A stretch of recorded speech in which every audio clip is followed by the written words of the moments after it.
যথাযোগ্য ধর্মীয় ভাব গাম্ভীর্যের মধ্য দিয়ে সারা দেশে ঈদ উল আজহার জামাত নামাজ অনুষ্ঠিত হয়েছে। বিভিন্ন রাজনৈতিক সংগঠনের নেতৃবৃন্দ সহ দেশের বিভিন্ন জেলার মুসল্লিরা এই জামাতে অংশ নেন।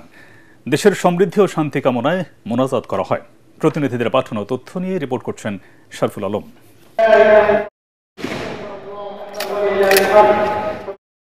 কিশোরগঞ্জের শোলাকিয়ায় ঈদগাহ ময়দানে ১৯৮তম ঈদুল আজহার জামাত সকাল ৯টায় অনুষ্ঠিত হয়েছে।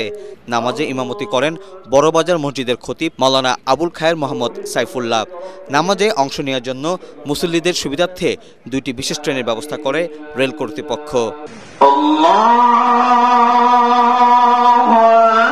দিনাজপুরে গৌর শহীদ কেন্দ্রীয় ঈদগাহ ময়দানে সকাল ৮:৩০টায় দেশের সবচেয়ে বড় ঈদ জামাত অনুষ্ঠিত হয়েছে। বিভিন্ন রাজনৈতিক সংগঠনের নেতৃবৃন্দ সহ দেশের বিভিন্ন জেলার মুসল্লিরা এই জামাতে অংশ নেন। নাটোরে কাচারি মাঠ কেন্দ্রীয় ঈদগাহ ময়দানে নামাজ আদায় করেন বিএনপির নেতা ও সাবেক উপমন্ত্রী রুহুল কুদ্দুস তালুকদার দুলু।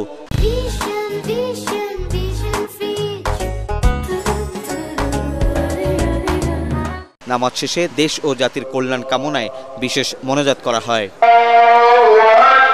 চট্টগ্রামে ঈদুল আজহার প্রধান জামাত অনুষ্ঠিত হয় সকাল 7:30টায় নগরীর দামপাড়া জমিয়াতুল ফালাহ জাতীয় মসজিদ প্রাঙ্গণে।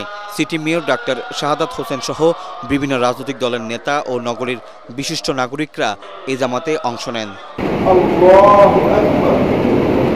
খুলনায় সকাল 7:30টায় নগরীর টাউন জামে মসজিদে ঈদের জামাত অনুষ্ঠিত হয়।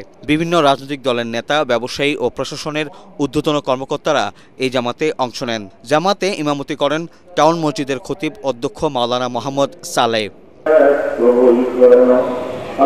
পার্বত্য জেলা খাগড়াছড়ির পৌর ঈদগাহ মাঠে ঈদুল আজহা নামাজের ইমামতি করেন খাগড়াছড়ি কেন্দ্রীয় জামে মসজিদের ইমাম মাওলানা মোহাম্মদ সালাউদ্দিন। জেলা বিএনপির সভাপতি ও সাবেক সংসদ সদস্য ওয়াদুদ ভুইয়া সহ হাজারো মুসল্লি ঈদের জামাতে অংশ নেন। Bureau report, ATN Bangla.